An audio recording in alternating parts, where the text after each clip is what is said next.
Estamos en vivo. Hermanos y hermanas, buenas noches. Nos da mucho gusto saludarles. Bienvenidos a su programa Charlas Bíblicas. En este día 10 de abril del 2019. Me acompaña mi hermano Armando González. Muy buenas noches, hermanos, tengan todos ustedes. Les saludamos aquí desde Querétaro, México. Reciban un saludo fraternal y de todos nosotros. Esperemos que tengamos una buena charla bíblica el día de hoy. Hace una semana introdujimos el tema con respecto de la mujer y el día de hoy pues vamos a tratar algunos aspectos pues que tengan que ver con algunas referencias directas al asunto de la mujer en la Escritura. Ya hacíamos referencia a algunas de ellas en el programa pasado y esperemos que sea constructivo y que pueda edificarlos y que tengan una perspectiva quizás distinta de lo que se ha dicho históricamente en las iglesias de corte evangélico con respecto a la mujer, ¿no? Es un tema importante, creemos. El tema de hoy se llama La mujer, su lugar y relevancia en el Nuevo Testamento, como nos lo anunciaron los hermanos de Radio Teteleste.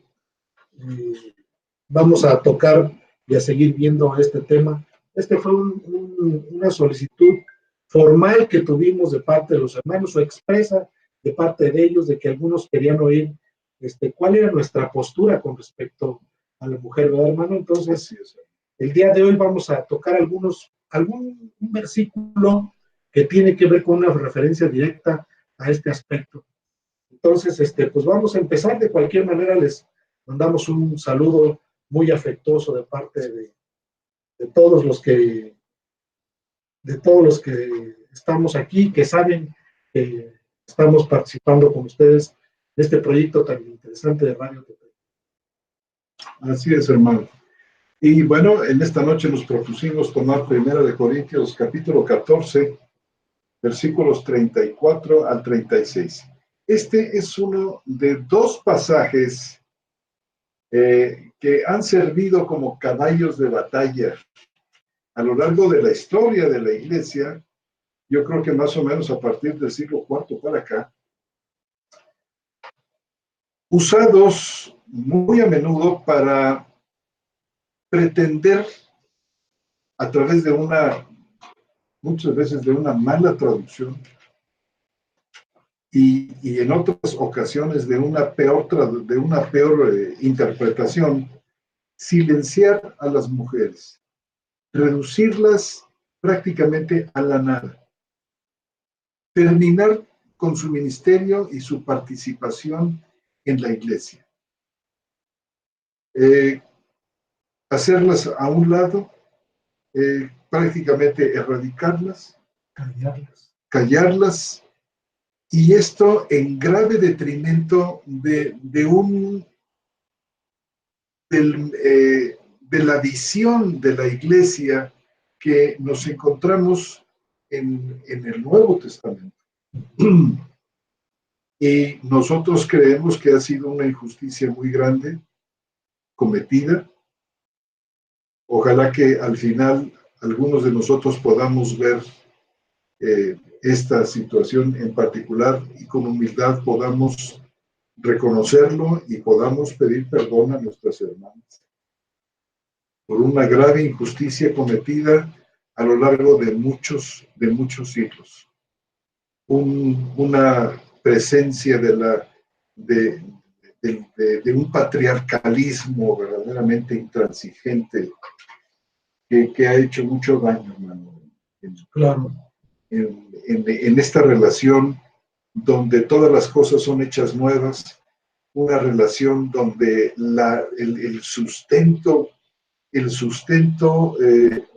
poderoso de este nuevo pacto consiste en que Dios nos une con su persona, nos reviste de Cristo, es otra manera de decirlo, y esto erradica las diferencias fundamentales que ha habido entre los hombres, por ejemplo, diferencias de género entre hombre y mujer, diferencias étnicas entre gentiles y judíos, o diferencias sociales entre ricos y amos y esclavos, pobres, una diferencia que nuestro Señor definitivamente quitó, dado el realce que le ha dado a través de haber sido redimidos por Cristo, al hombre y a la mujer.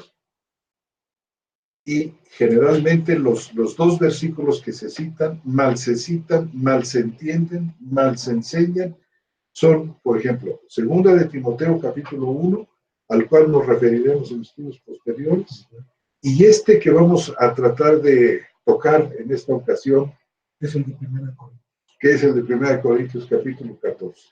¿Qué te parece?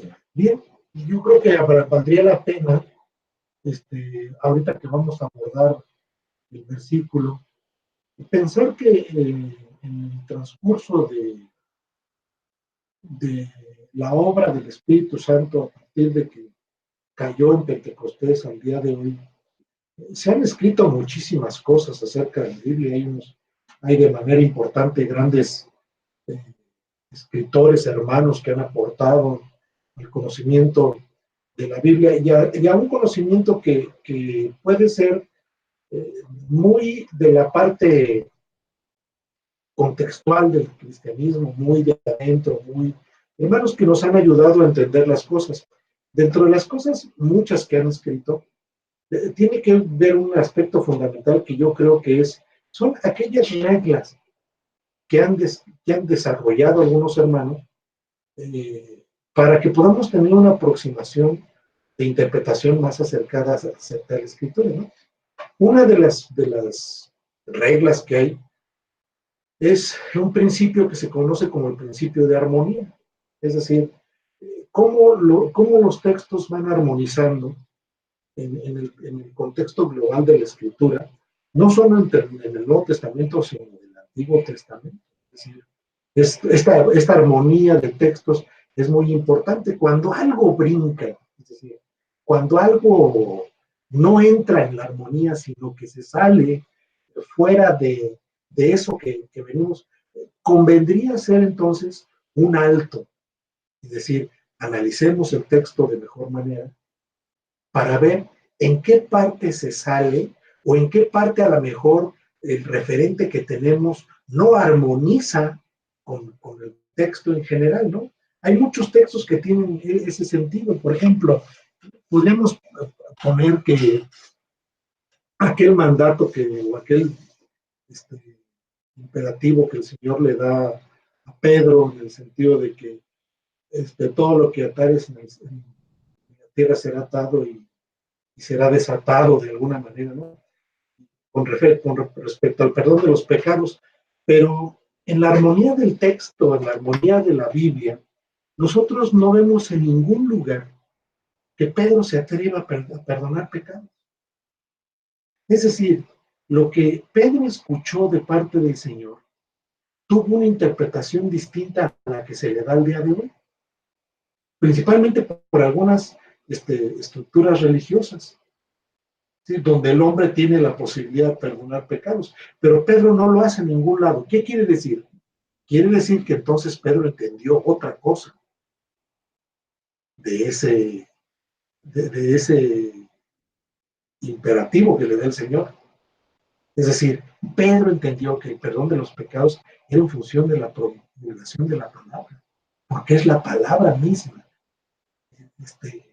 la que limpia, exacto, la que informa de la obra. Pero no vemos, entonces, ese es un principio de armonía, es decir, pareciera que ser por un lado da una idea, pero Pedro nunca hace esa actividad de perdonar pecados. Lo mismo sucede, yo creo, que con este texto.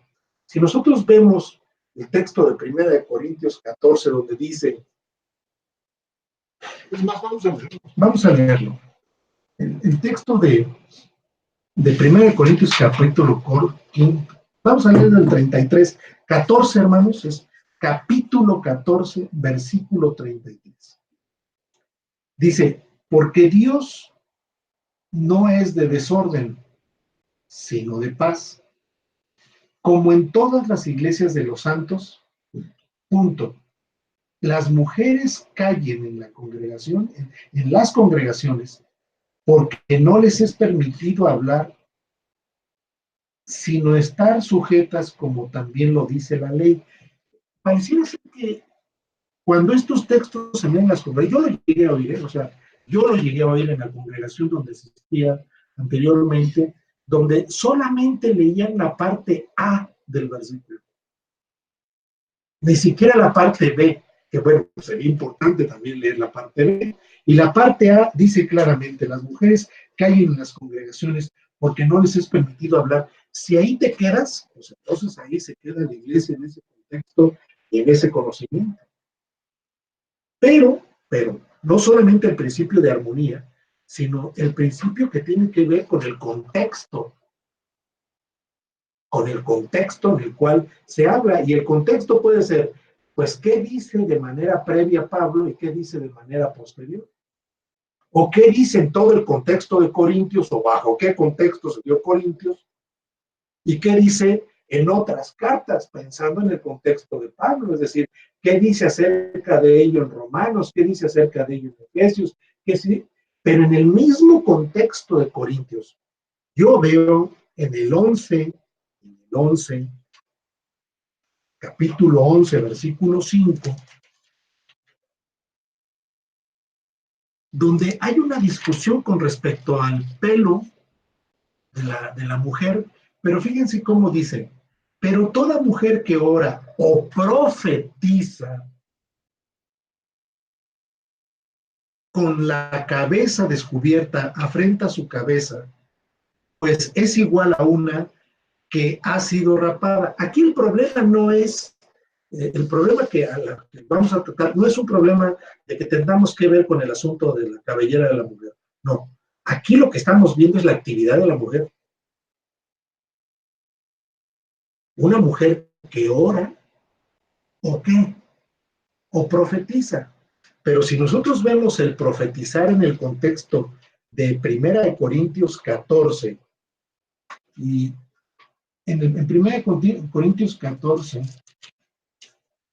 donde dice, hermano, que el que profetiza es para enseñar, 14:3, ¿sí?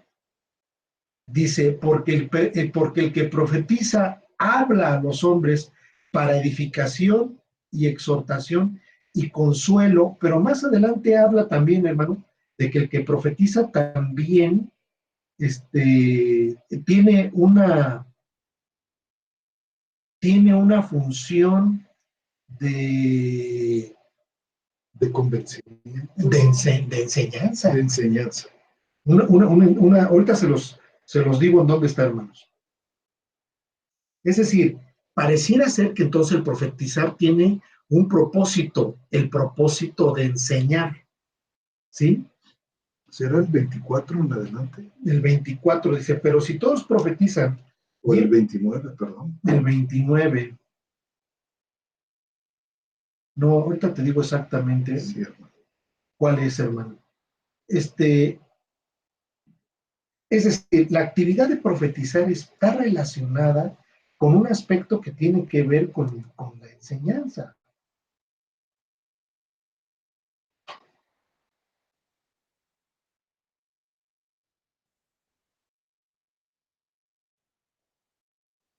Ahorita les digo dónde está. Entonces, en el versículo 11, en el capítulo 11, versículo 5, dice con toda puntualidad, y lo acabamos de leer, pero toda mujer que ora o profetiza, es decir, estamos viendo una actividad. La mujer que profetiza y enseña. Es decir, el problema en 1 Corintios 11 no es que la mujer ore o profetice. no es este el tema que se está tratando ahí, sino que se acepta, se da por sentado. Se da por sentado que existe, es una actividad. Es una actividad. Bueno, no me gusta ni válida ni lícita, sino recibida. Es una actividad que tenían las mujeres. Y en función no solamente de eso, sino del texto que leímos hace 8 días de Oseas, donde dice que vuestros hijos y vuestras hijas profetizarán, y que vuestros hijos y vuestras hijas verán visiones, y que vuestros esclavos y vuestras esclavas también lo harán. Es decir, yo sí veo que ese texto de Oseas, Hechos y Corintios 11:5 tienen un principio de armonía. Pero parece ser que ese principio de armonía se cae en 14, 34, 35 y 36 de Corintios. Es decir, ¿por qué Pablo cambia tan fuertemente de uno a otro? Y creo yo que según lo que por ahí pude distinguir, es que la palabra que se utiliza aquí es una palabra que en nuestras Biblias está suavizada. Entonces, ¿cuál es el siguiente? Si tenemos conflicto entonces con este principio, entonces vayamos a uno más, al gramatical. Y no solamente al gramatical, sino al contextual histórico, al contextual geográfico, al contextual cultural, que creo yo que es el que está impactando. ¿Qué opinas, Nick? Me parece fundamental que todos aquellos que intentamos entender las Escrituras, explicar las Escrituras, tengamos continuamente enfrente de nosotros este principio que nuestro hermano acaba de mencionar. Cuando esta armonía que nosotros palpamos en el texto de Oseas, en el texto de 1 Corintios 11, se quiebra, por así decir, en un momento como pareciera verse en 1 Corintios capítulo 14, versículos 33 al 36. Entonces, en una circunstancia así tenemos que emplear otros principios, el gramatical. Ya encontré el texto, hermano. Es el 31. El 31. Nada más ponlos en contexto para que... Sí, ya encontré el texto que refiere a una de las funciones. El hermano bien señaló a nuestro hermano. 14:4. Dice el 14:4. El que habla en lenguas. No, 14:3, perdón, hermanos. Capítulo 14, versículo 3 de 1 Corintios. Pero el que profetiza habla a los hombres. ¿Para qué? Para edificación y exhortación y consuelo. Pero el 11:5 dice, las mujeres que oran y profetizan. Es decir, sí había una actividad de las mujeres. ¿Para qué? Para edificación, para exhortación y para consuelo. Y es que Cristo murió por ambos, en igualdad de circunstancias. Pero fíjate lo que dice el 31, porque cuando yo lo leí por primera vez me llamó mucho la atención en el sentido de que va relacionado con un asunto de comprensión, hermano. Dice lo siguiente el 31, porque todos podéis profetizar. Y es claro que las mujeres profetizaban en el contexto de lo que está hablando Pablo. Ese todos se refiere no solamente a los hombres, sino a las mujeres también. Dice, porque todos podéis profetizar, uno por uno. Y fíjate bien lo importante, para que todos aprendan. Es decir, el profetizar, como decíamos la semana pasada, tiene que ver con el aspecto de, pues, la predicación, la promulgación de la palabra del Evangelio, para que todos aprendan. Está relacionado con una situación de enseñanza. Exactamente, la palabra didascalía, enseñanza, está ahí. Y dice, y todos sean exhortados. Es decir, esa actividad profética de la que está hablando el apóstol era una actividad de hombres y de mujeres. ¿Por qué? porque así era la promesa de Oseas. Está registrado en el capítulo 2 del libro de los Hechos.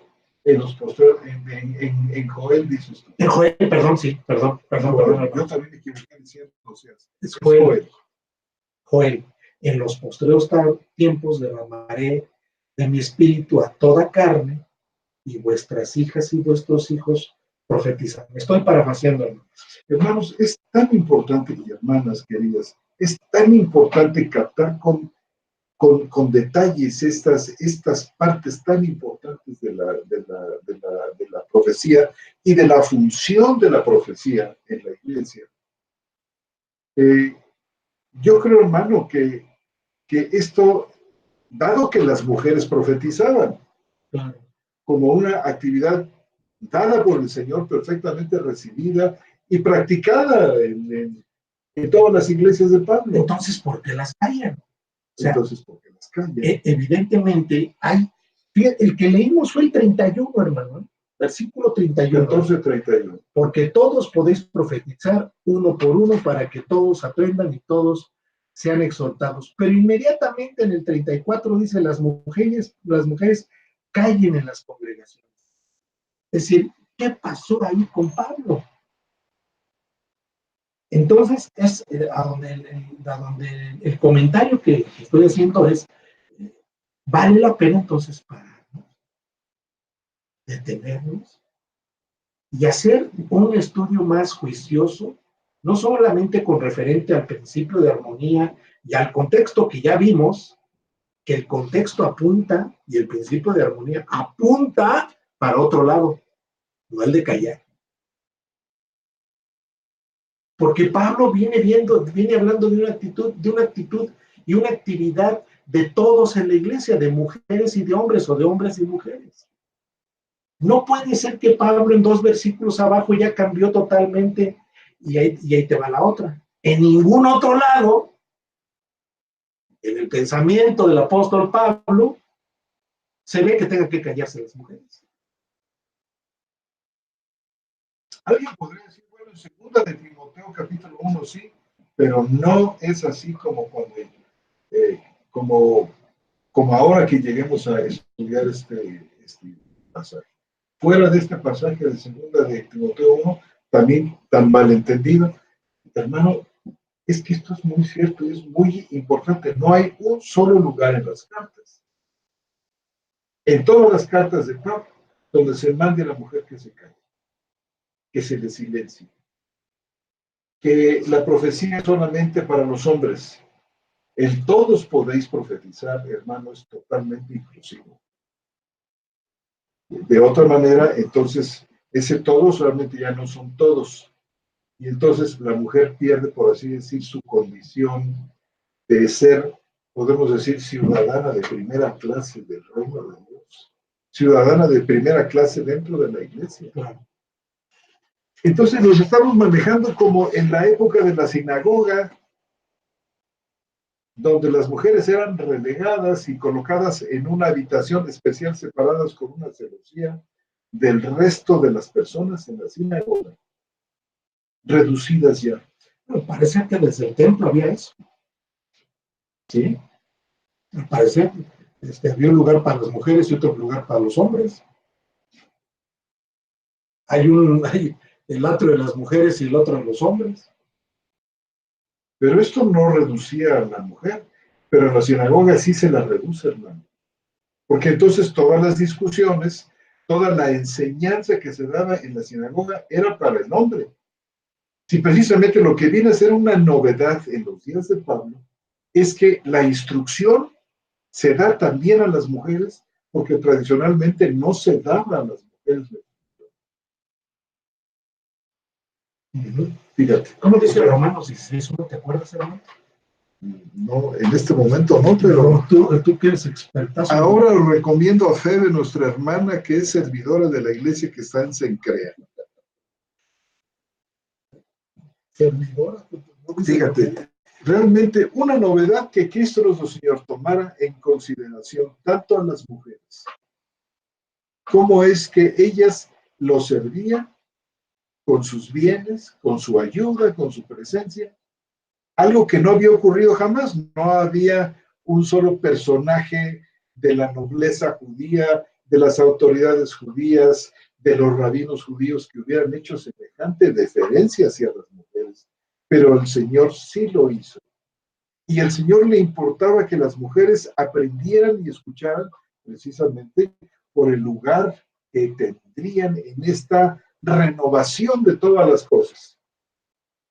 Ahora, me gustaría hacer nuevamente un paréntesis y que tú nos ayudaras aquí, hermano, porque yo sé que tú eres bueno en estas cosas, pero quiero ver el contexto de la palabra, porque vamos ahora al aspecto gramatical, en el sentido de que por un lado está diciendo esto Pablo, pero por otro lado el texto dice lo siguiente, y quiero ver cuál es la palabra que se utiliza para indecoroso. Dice, y si quieren aprender algo, pregunten en casa de sus maridos por qué es indecoroso que una mujer hable en la congregación. ¿Qué significa indecoroso, hermano? Hermano, mira, casi parece una especie de eufemismo, indecoroso. Un eufemismo es una palabra que se inventa, que se pone en lugar de otra que es mucho más suave que la original, para que no se oiga tan mal, vamos a decir así. O sea, la palabra indecoroso en griego, Eschrón en griego es una palabra fuertísima. Quiere decir indecoroso, vergonzoso. Quiere decir, creo que yo la tenía por aquí, mira, tenía yo anotado aquí. Ahorita te voy a decir dónde está.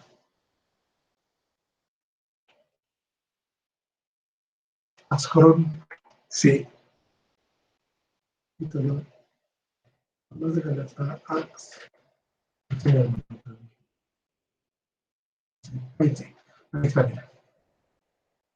Sí, aquí está. La palabra eschrón. Escrón. Eschrón. Realmente la palabra, fíjate, en inglés significa disgraceful, deshonroso. Y es la que usa la palabra, la New International Version, la nueva versión internacional en inglés. Shameful, indigno, empleada por la New Revised Standard Version en inglés. O indecoroso, usada por la revisión 60. Usar esta palabra para referirse al habla de la mujer, dice John Sens, sería describir sus palabras como lascivas, indecentes, asquerosas, pervertidas, sucias y moralmente degradadas.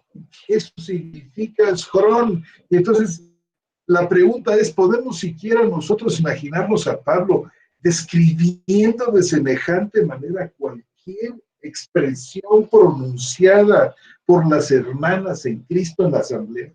La que no armoniza, hermano. No armoniza, hermano. El principio de armonía no se cumple. Si por un lado todos los que profetizan, enseñan y exhortan, y por otro lado las que hablan en la congregación, quiero referirme quizás a esta actividad de profecía, se consideran como palabras lascivas, indecentes, asquerosas, pervertidas, sucias, inmoralmente degradadas, que esa es la acepción de la palabra eschrón en griego, que es el texto, no armoniza. Hay algo extraño en el texto. Efectivamente, es decir, por eso decía yo, cuando vemos este tipo de cosas, a lo mejor vale la pena detenernos un poquito y tratar de hacer un análisis más apegado a ciertas reglas que nos permitan tener. Y una de ellas es la gramática, ¿no? Como tal. Es decir, ver la acepción de la palabra. La lexicografía. Exactamente. Ahora, fíjate, tú mencionabas hace un momento 1 Corintios 11 y decías, ¿cómo? Apenas yo creo que Pablo no acababa ni de dejar la pluma, que acababa de escribir 1 Corintios 11, para llegar a 1 Corintios 14 y decir que la mujer se calle. Entonces, es Pablo entrando en una abierta contradicción. Primero, permitiendo a las mujeres o hablando más bien de una manera normal, de la práctica normal de la actividad. de la actividad normal de la mujer dentro de la asamblea, orando y profetizando, y después diciéndole que se calle.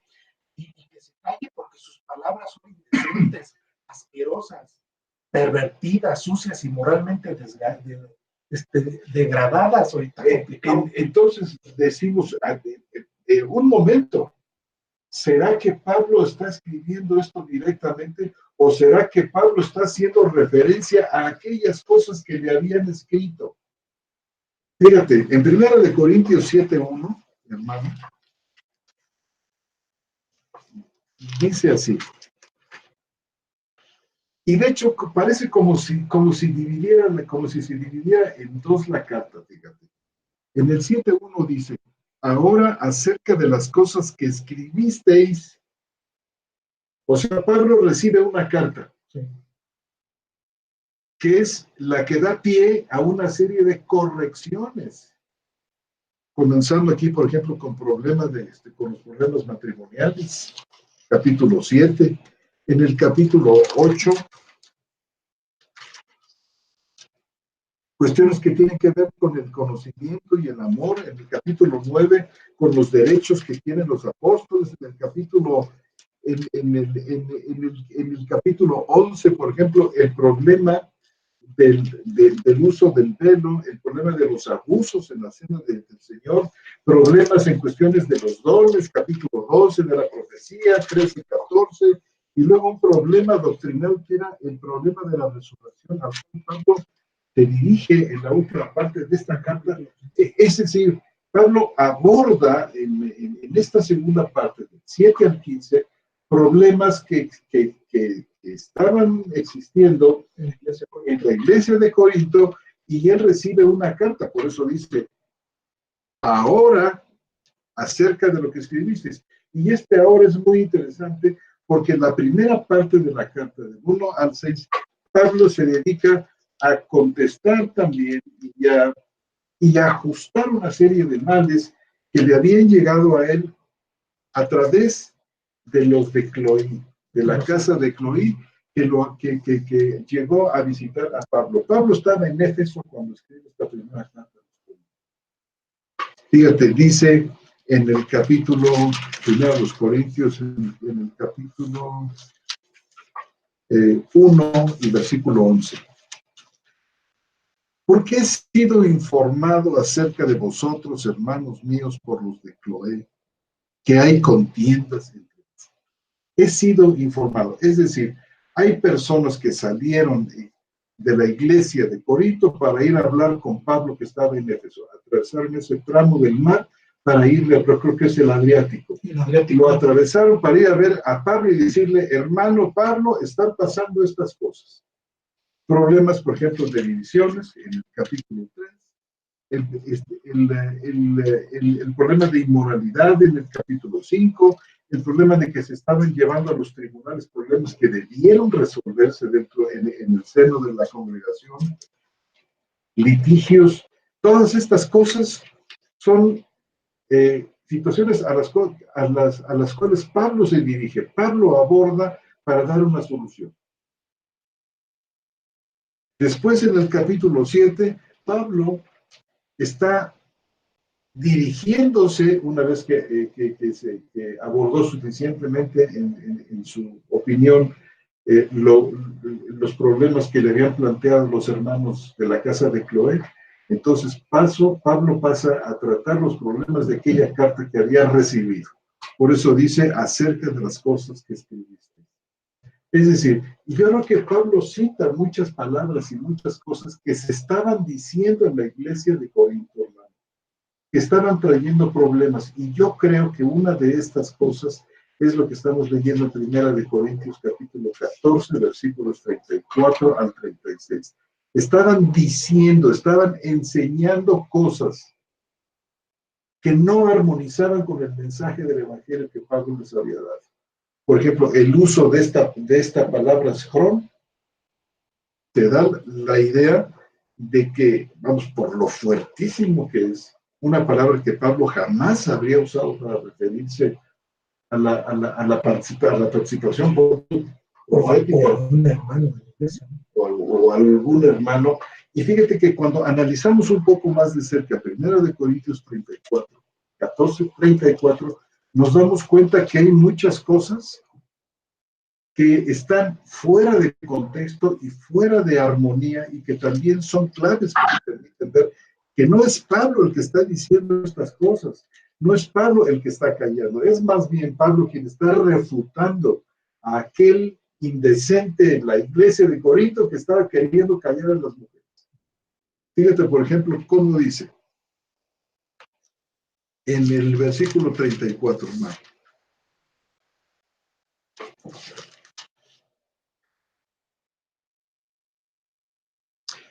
Las mujeres callen en las iglesias porque no les es permitido hablar sino estar sujetas, como también lo dice la ley. Fíjate. Y la pregunta es, ¿cuándo el apóstol Pablo utiliza la ley para validar algo? Sobre todo una práctica de la iglesia, que es una sociedad que sencillamente que desborda todo lo conocido hasta entonces. La inmensa distancia que hay entre la vida de la iglesia y de Israel. Ahora, ¿cuándo en la ley nosotros leímos, como decíamos hace un momento, que Dios mandó callar a las mujeres? ¿O cómo se refiere Pablo a la ley? O sea, por un lado se refiere a la ley como inoperante, Pablo, como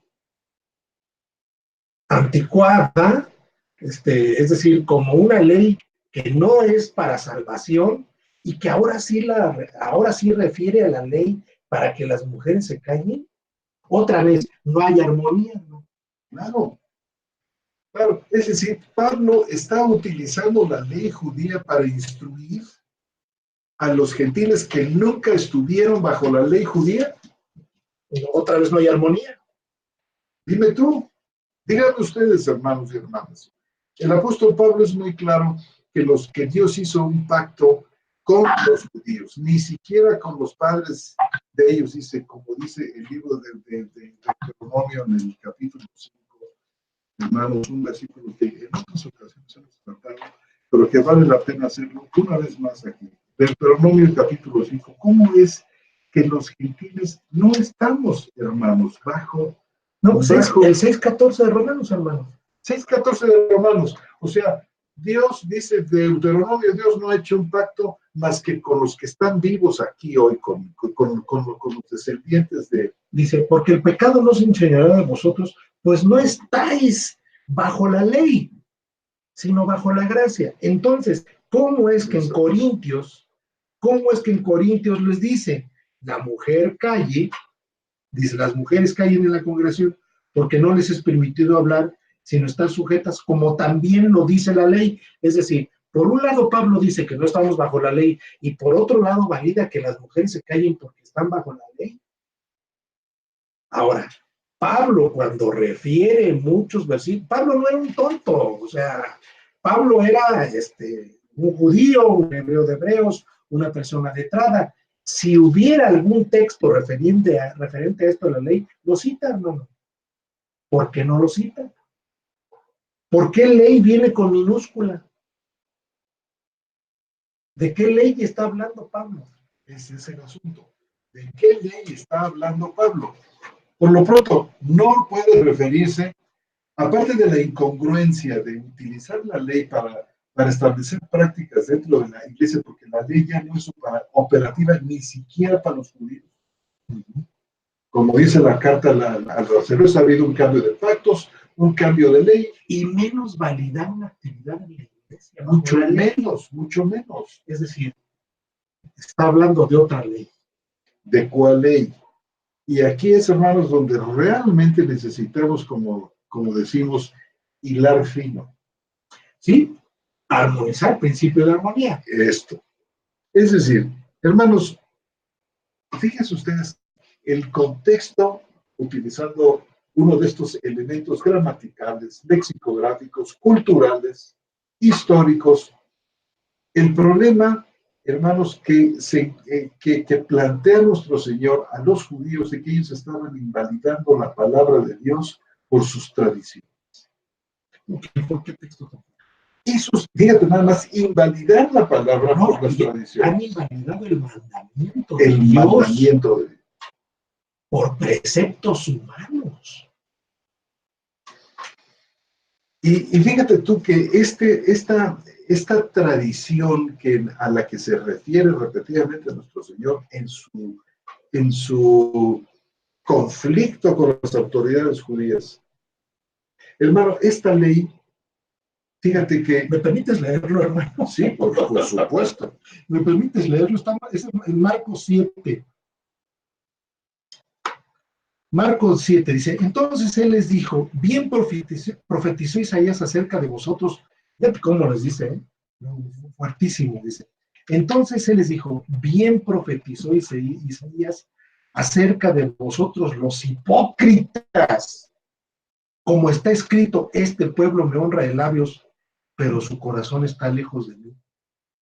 Y en vano me honran, enseñando como doctrinas preceptos de hombres, haciendo caso omiso del mandamiento de Dios. Os aferráis a la tradición de los hombres.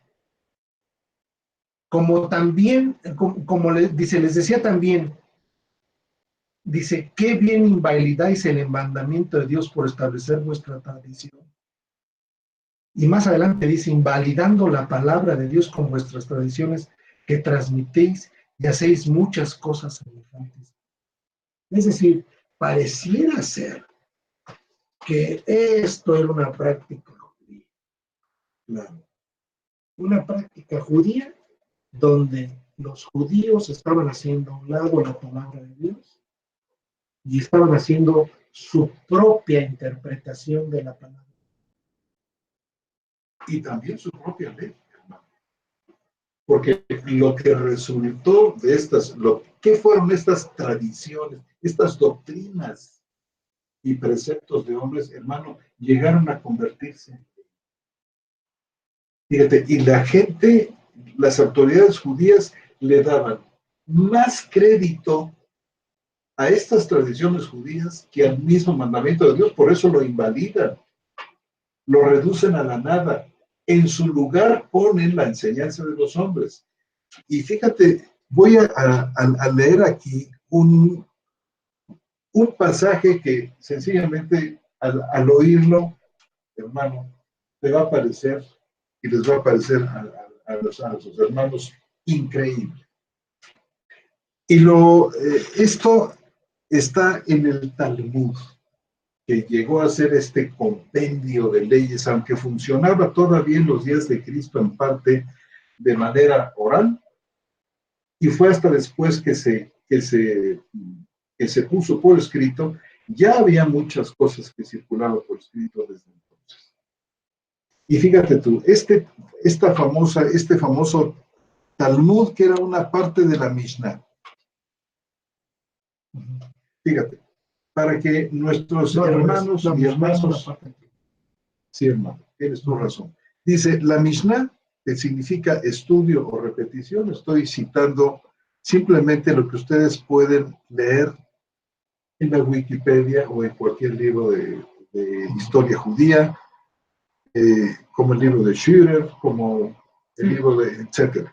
Dice, la Mishnah, estudio o repetición, es un cuerpo exegético de leyes judías compiladas que recogen y consolidan la tradición oral judía desarrollada durante siglos desde los tiempos de la Torá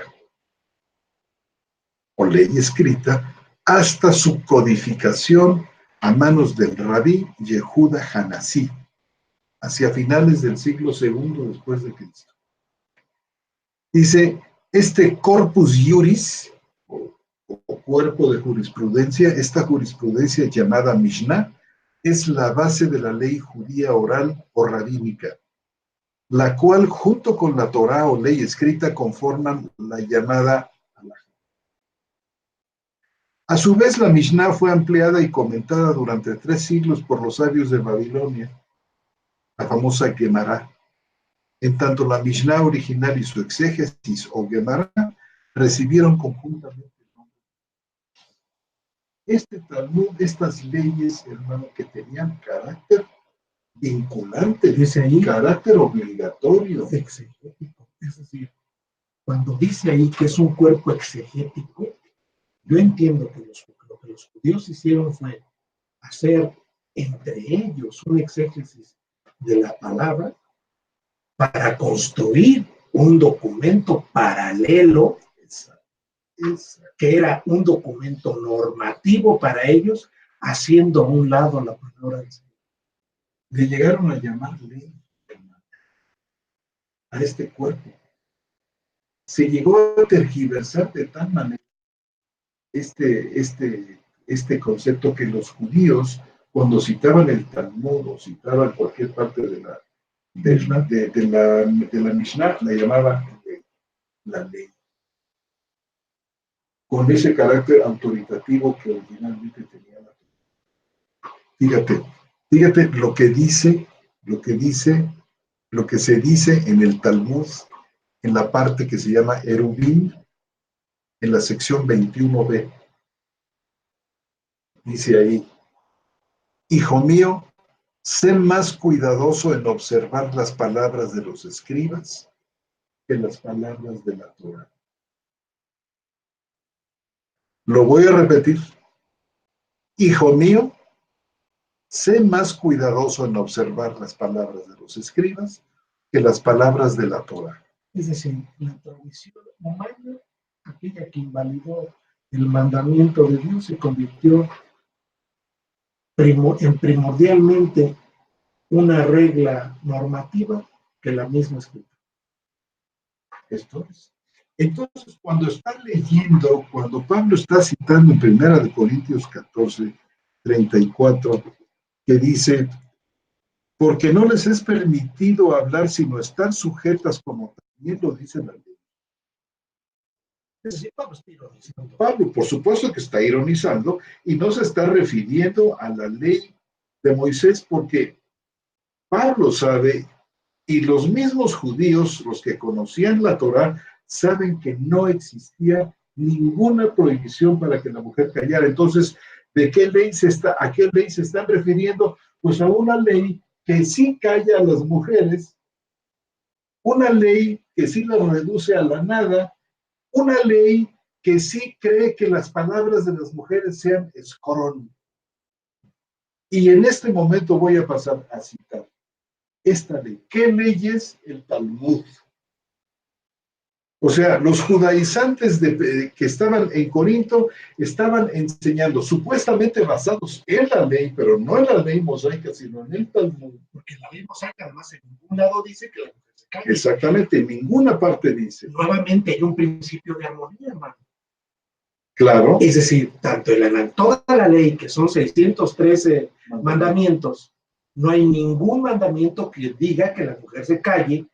Vemos en los profetas que los profetas dicen: vuestros hijos y vuestras hijas profetizarán. Vemos en las cartas de Pablo que hay evidentemente una actividad de la mujer en términos de orar y profetizar, con todas las consecuencias que tiene eso, porque las consecuencias apuntan a la exhortación, apuntan a la enseñanza, apuntan al aprendizaje, y la mujer era partícipe de eso. Y lo que está haciendo Pablo es ironizar.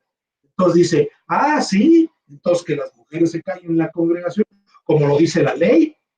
Pero ve lo que les dice abajo: ¿qué acaso la revelación la recibieron ustedes? ¿Como para que las callen? Lo dicen los versículos siguientes. Claro. En el versículo 36, ¿acaso la palabra de Dios salió de vosotros?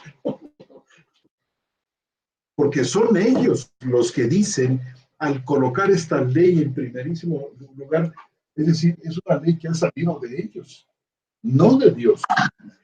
Ahora es que yo tengo mucho interés en que escuches qué es realmente lo que esta ley talmúdica dice de las mujeres, porque entonces vas a identificar inmediatamente de qué ley estaba hablando. Pero lo podemos dejar para la siguiente sesión, hermano, porque ya se nos terminó el tiempo.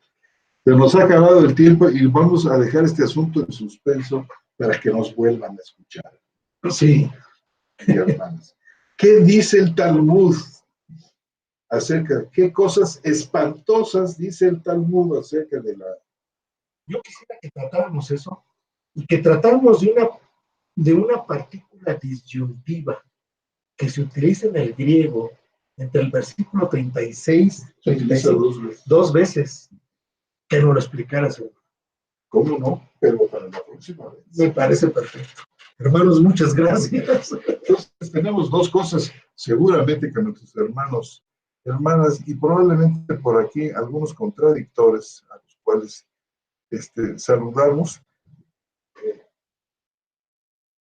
van a querer hacer. Yo creo que van a tener todavía que esperar un poco más en lo que terminamos de sacar estas cosas y exhibirlas, pero vamos a ver que antes de yo ponerme en esa tesitura, vamos a ver qué es lo que tenemos aquí, qué sorpresas nos están aguardando. Si tienen ustedes preguntas aquí, pueden formularlas en el chat de Radio Telestete.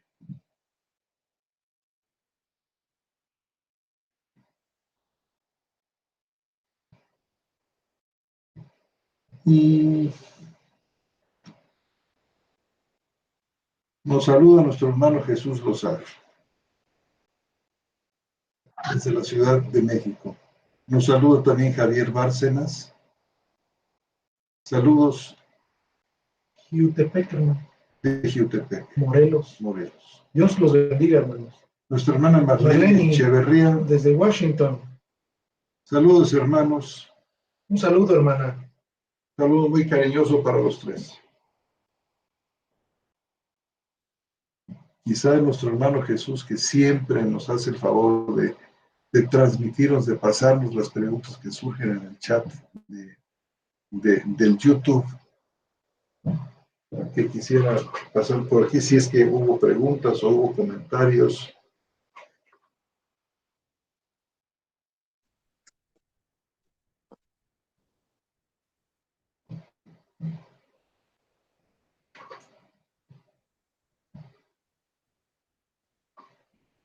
Te lo envío ahora. Muchas gracias.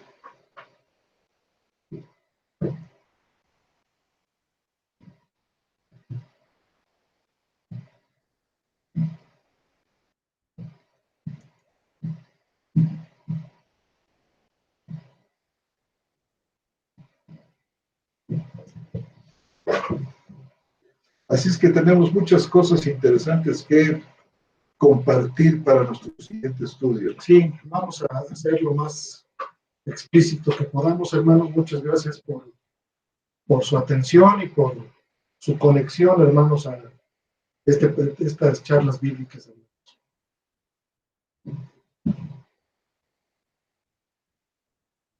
Dice Eduardo Prado, un fraternal saludo, hermanos.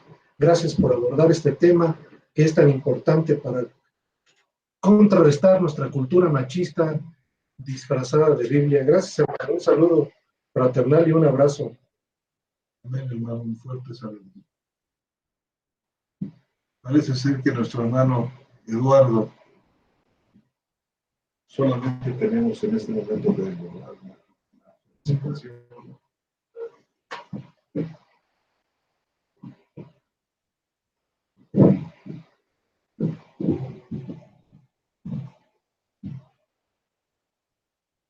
Bueno, mis amados hermanos, pues nos despedimos con un fuerte abrazo. Ojalá puedan ustedes recomendar nuestras charlas bíblicas. Sí. Esto sería de gran ayuda a nuestros hermanos, sobre todo este tema que es importante, o sea, es fundamental. De mucha controversia, y qué bueno que es así, para que puedan ir a YouTube y ahí escuchar. A ver, nuestra hermana Marlene Echeverría dice: hermanos, una pregunta. Todavía no comprendo la transición entre el versículo 33 y luego el 34. Parece muy mandatorio el versículo 34, aunque ya comprendo que habla del Talmud. El versículo 34 dice, las mujeres callen en las iglesias porque no les es permitido hablar sino estar sujetas, como también lo dice la ley. Sí, hermano. De hecho, creo yo que como decíamos, hermana Marlene, no es un mandato del Papa. Es un mandato que salió de la iglesia de los Corintios, de la iglesia de Corinto, y que Pablo comenta hasta cierto punto con sarcasmo, sí, con ironía. Con ironía. No sarcasmo. Pablo era irónico, pero no sarcástico. Sí, entendemos bien, como dice la hermana Marlene, que está hablando de la Mishnah y de la Guimará, y obviamente la compilación de estos dos del Talmud, y que si evidentemente en la ley mosaica no encontramos ninguna palabra que calle a las mujeres, la próxima semana les leeremos lo que dice el Talmud. Para gran sorpresa de